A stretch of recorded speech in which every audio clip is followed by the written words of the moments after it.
Hey, this is JJ Virgin. Welcome and thanks so much for joining me. This is Ask the Health Expert. Here I put the power of health in your hands and give you access to the top people in health and wellness. In each episode, I share safe ways to get healthy, lose weight, heal your gut, detox, and lots more. So if you want to get healthy and get off the dieting for life merry-go-round, I'll give you strategies that will help you look and feel better fast. I have a great guest for us today. It is Cynthia Thurlow. She's been on the show before. Now she's going to be talking about her new book, The Intermittent Fasting Transformation, featuring her IF45 program. Let me tell you a little bit about her before I bring her out. She's a nurse practitioner and the CEO and founder of the Everyday Wellness Project. She's an international speaker, and she now has over 10 million views on her second TEDx talk about intermittent fasting.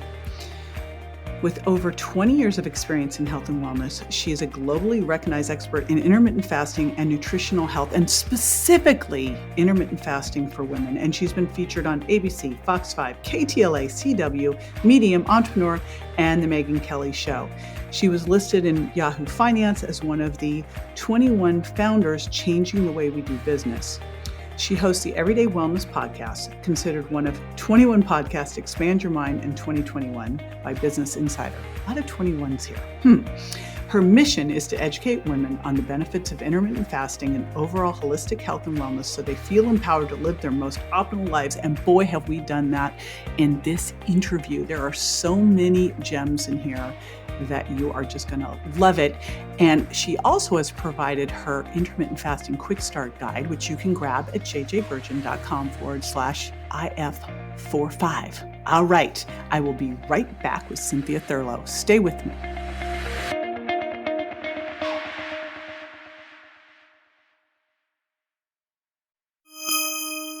I get so many questions about intermittent fasting. And by the way, intermittent fasting is different for women than it is for men, kind of a shocker. So I wanted to bring on, not a shocker for us women, but I wanted to bring on the expert, the international expert in fasting for women with again, you heard it already, over 10 million views on her TEDx talk. So Cynthia Thurlow, welcome to the show. Thank you so much for having me. So I would love to dive into, before we get into why is it different for women, which every woman's wagging their head, of course it's going to be different for women. But before we get into that, I'd love to just hear your definition of what intermittent fasting is. It really is as simple as saying we're eating less often. If the average American is consuming a sugar-sweetened beverage or food 6 to 10 times a day, it's really honoring the way that our bodies are designed to thrive, which means you eat 2 to 3 meals a day and you don't snack in between. And I know that's completely contrary to the information I used to provide to patients and the rhetoric that you hear in the media. But eating less often is the way to optimize metabolic health. And that's really critically important given the fact most people are no longer metabolically flexible. And so that begets all of these chronic health problems that we see here in the United States and other westernized countries. And I feel like it's really my mission to help educate women on how to navigate, their 20s, 30s, 40s, 50s, and beyond, and to do it successfully. When you think about it, Cynthia, the past, I was trying to think of when this all started. It really probably was 35 years ago when all the snacking dogma came into play. It was eat less more often became the mantra. Eat less more often, and you should eat every couple hours. Have breakfast, have a snack, have dinner, have lunch, have a snack, have dinner. And this, by the way, there was a diet book. Ian Smith did Shred, and I remember seeing a little thing from him, a little interview from him, God, it must have been 6 years ago, saying, "Oh no, have a snack before you go to bed." I'm like, what? So, you look at what's happened from six meals a day, because those little mini meals, what it's really done to our metabolic health over the years. There's maybe 12% of the population that's actually metabolically healthy now. It clearly isn't working. No. So you've really become the expert on intermittent fasting. Before we get into, I keep teasing this, but before we get into how it's different for women, how did you get into this? I think the simple explanation is my own kind of health journey. I've always been a healthy woman, but in my early 40s, I kind of fell into perimenopause. And when I say fell into it, slammed into a wall, no one had prepared me for the things that were going to change with my health, my ability to manage lack of sleep, not managing my stress, probably over exercising, etc. And so my initial interest really stemmed from a desire to get my health back to where it had been. And as soon as nearly instantaneously, within 3 days of starting fasting, I had more mental clarity, more energy, my sleep was better. And I remember remarking to my husband, I said, this is completely contrary to everything I was taught as a nurse and a nurse practitioner, certainly the opposite of what I was telling my patients to do. And there's really something to it. And I recall that at that time, I read Jason Fung's book and I thought, well, if an MD is standing behind this, then clearly it's something that I, as a nurse practitioner, should be looking into. And so that was the initial impetus. But really, from my own health journey, realizing that this is a way for me to be in my 40s and have more energy, more mental clarity, be as lean as I was in my 20s and 30s, and not have to necessarily completely augment or change my nutritional plan, at least up front. And that bled into all the other work I was doing with my patients and clients, and started to realize a lot of people come to it out of a sense of curiosity, like I did, but stay for all the other benefits and just how much better they feel. I think one of the greatest misconceptions and greatest detrimental things that we really share with our patients is encouraging them to eat with meal frequency, when that is absolutely going to fuel this chronic disease state that we see in the United States. And you're right, it's 88.2% of the population, based on a UNC study from 2018, that really leans into the fact that we have a really unhealthy population of people. 80, it is so crazy, isn't it? And, Yeah. so it's now 76% of the population is overweight or obese. And then I remember reading this research about how 50% of the people who are normal weight were over fat, Mm-hmm. right? TOFI, thin outside, fat inside, which goes perfectly with those statistics. It leaves us right at that number again. So, because, you got 12% left. So it's really critical to look at this, because I believe that we are where we're at from the low fat, eat all day long nightmare that we're put into. So I know. you discovered intermittent fasting, you started doing it. And what did you notice? Because you've really taken on the expert role for women with intermittent fasting. What makes it different for women? What do we need to know? Well, I think from so many perspectives, the whole focus of being female, whether people choose to procreate or not, is our bodies are designed to carry life. Ultimately, they are designed to have cycles, hormonal fluctuations month to month, all the way up until menopause, which is 12 months without a menstrual cycle. And if you think about it that way, we have to honor these infradian, these intrinsic rhythms of the body. And if we do that successfully, then women can safely fast. Obviously, women that are in menopause have another layer of complexity in that their bodies are much more sensitive to stress and sleep quality and nutrition and inflammation. And so that's another kind of layer that we have to consider when we're talking and speaking to women. Unfortunately, there are a lot of, I'm sure, well-meaning individuals out there in social media world who fearmonger women. They try to suggest that women can't fast successfully. And I think that is completely inaccurate. And when we really think and reflect on how metabolically unhealthy the population is, it's downright dangerous. So from my perspective, when I'm talking to women that are still getting a menstrual cycle every month, I remind them there are specific times during our cycle when we can really capitalize on using fasting as a strategy. And then there are times during our cycle where we need to back off a little bit. It doesn't mean we can't fast. It just means we shorten the duration of fasting. And then women in perimenopause are kind of in this nebulous time period where we really have to really adapt to the changes in our bodies, the hormonal fluctuations. And so we may need to make some accommodations. And then menopause is a time, if we're sleeping well and we're really mindful of stress management, we have a lot of flexibility. This is a time when I think many menopausal women find that they have the ability to be as flexible as the men in their lives can be. And so it can oftentimes be very freeing. They don't have to worry about having a menstrual cycle every month. they really can just be pretty flexible with their feeding and fasting windows. So a lot of it has to do with hormones, but I remind ourselves that ultimately the whole concept of fasting and feasting is how we evolved as a species. To suggest that it is dangerous or inappropriate or that we should be fearful of it, I think is incredibly irresponsible.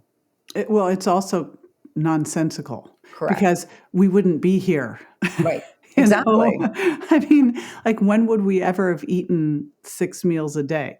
It Never. it just it just makes no sense, so that's kinda crazy, and I'm sure you've written this book, Imperment I can say this, Intermittent Fasting Transformation with your IF45 program. So in there, do you then take each of the different time periods in a woman's life and show them how to do this correctly? Yes. Yes. And I think it kind of goes back to the fact that, when I was writing the book, I kept saying to my publisher, it was important to me that we honor all women, whether they're 25, 35, 45, 50, or beyond. They can fast. They may have to fast a little differently. But yet, yes, there are ways that we've woven into the context of the book for people to be able to adjust. I always say it's almost like a lever, like they can make an adjustment. This is where I'm in my cycle, so I need to adjust. This is where I am in age and time frame. This is how I adjust things. And I'm very, very clear. I'll give you a good example. I tell women, if you can't sleep through the night, you're not going to be able to lose weight. Don't add fasting as another stressful piece. So,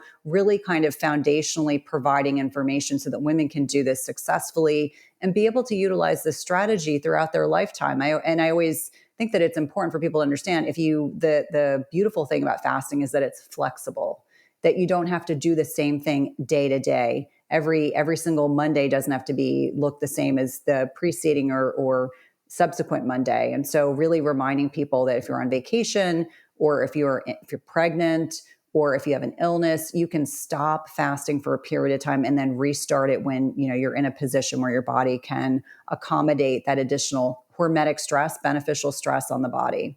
Well, let's talk about that because you just mentioned weight loss, then you talked about beneficial stress. So let's go through the benefits because I would imagine most people think of this and they think of weight loss, but there's so much more than that, isn't there? Absolutely. And so I think a lot of people come to intermittent fasting out of curiosity. They're curious how they can change body composition, how they can lose weight.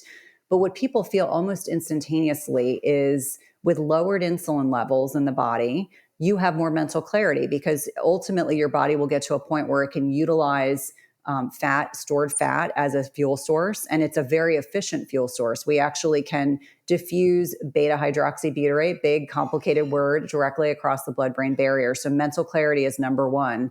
Number two, you can tap into this waste and recycling process in the body called autophagy. And this is so critically important, especially given the time that we are in, this global pandemic. It is even more important that we are mindful of eating less often because it'll tap into our body's own ability to get rid of diseased and disordered cells.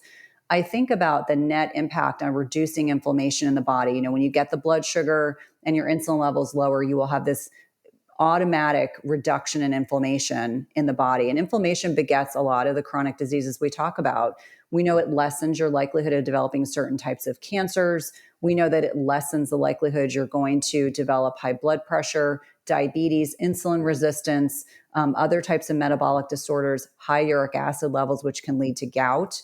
And on top of that, we know that it helps to balance overall hormonal health. And especially in this time when we have such a large proportion of the population that has high insulin levels, has predominantly estrogen dominant, too much circulating estrogen in the body, or exposure to estrogen mimicking chemicals in their food, environment, and personal care products. I think this is really a way to better balance what should be going on intrinsically within the body in a way that is very accessible and tangible for most individuals. I know that the very first time I tried intermittent fasting, because I'd been so conditioned to believe that I was going to starve to death if I didn't eat a big breakfast, I was surprised at how much better I felt. One of the other benefits is people feel this digestive improvement. They may have more regular bowel movements, they have less bloating, they don't feel a sense of fatigue after eating a meal because what do most people consume for breakfast? A highly processed carbohydrate-laden Dessert. breakfast. They consume Exactly. dessert. Exactly.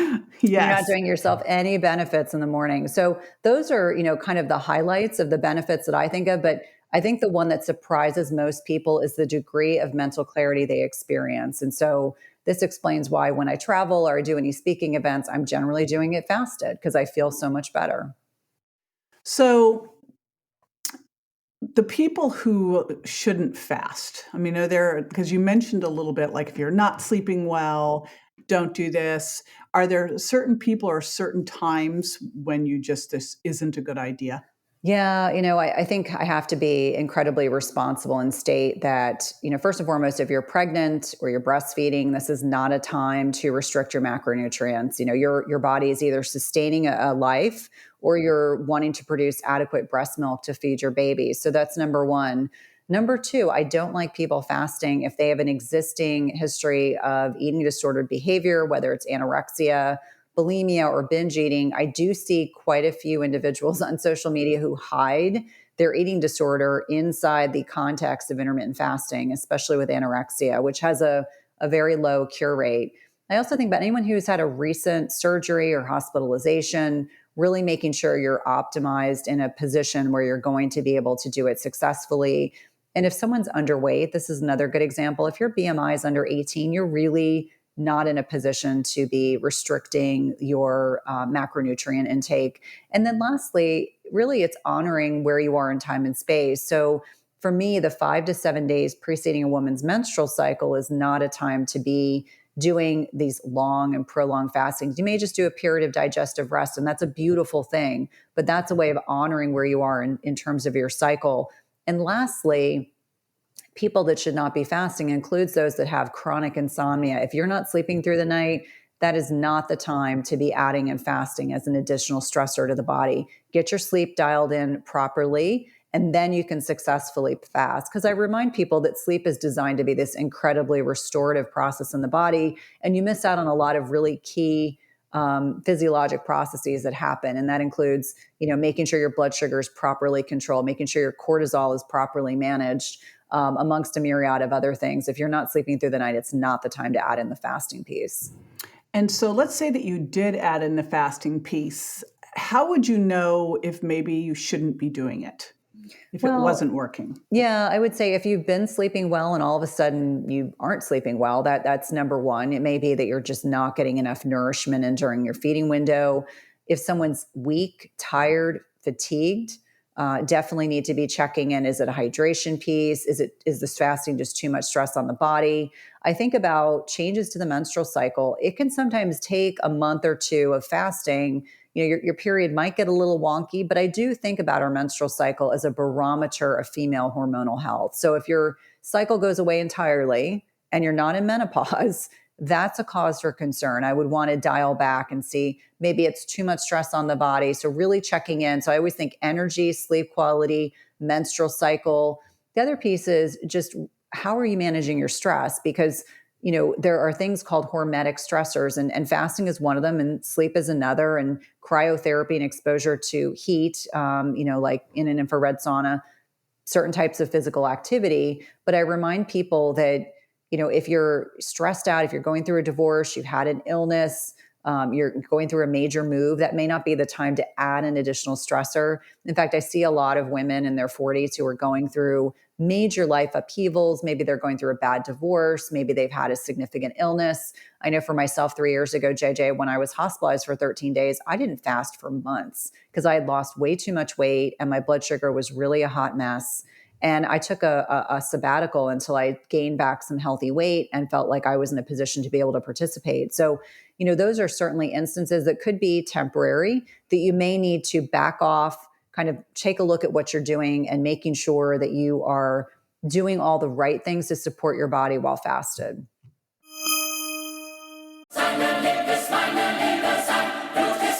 The road to the NBA Finals ends here, with star guard setting the tone. The Cavs eye another upset, while the Knicks carry the dreams of all of New York.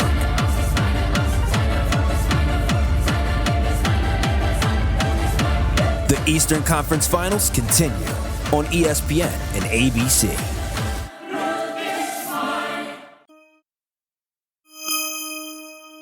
Now, I know you talk about a lot of those right things to support your body while fasted in your book. And again, I want to do a shout out on this intermittent fasting transformation featuring your IF45 program. Get the book. We'll give you more on how to get that. But I'd love to get a couple key tips. Someone starting out brand new to fasting, kind of like your fasting 101, what would you tell them to do first? Yeah, I think the first thing in the context of we eat too frequently in our society, number one is stop snacking. So I want you to really be deliberate when you're having a meal at breakfast and lunch and dinner, restructuring your meals so that you have adequate amounts of protein, really aiming for 100 grams of protein a day. And that will blow people's minds because most people eat far too many carbs and not enough protein. So really focusing in on larger portions of meat, fish, poultry, etc., with your meals. Oftentimes that means 6 to 8 ounces of meat. That will satiate you. You will not be hungry in between your meals. In fact, I tell people if you are hungry in between meals, it means you didn't put your macros together properly. So no snacking, adjust your macros. Number three is understanding the concept of clean fasting. And this is what I teach. And I remind people I want everyone to understand that there is a differentiator between dirty fasting and clean fasting. My differentiator is understanding what can you consume during your fast that will not break it. And that includes black coffee.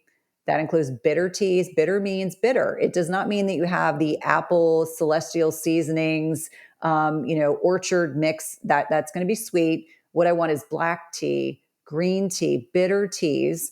And then you want water with electrolytes. And electrolytes can come in the form of, I'll give you some examples. I have a product that I have that is not seasoned with any stevia or any sugar, but Element, Redmond's all make nice quality products that you can utilize, putting salt into your water. And this is why it's important as you are backing off on snacking and having a heavily carbohydrate laden meal, you will lose electrolytes in your urine. And when you lose electrolytes in urine, like sodium, potassium, magnesium, you need to replace them. Because if you start fasting and you do not replace your electrolytes, you are going to feel like crap. You are going to have a headache. You're going to be dizzy. You're going to be nauseous. You may get cramps.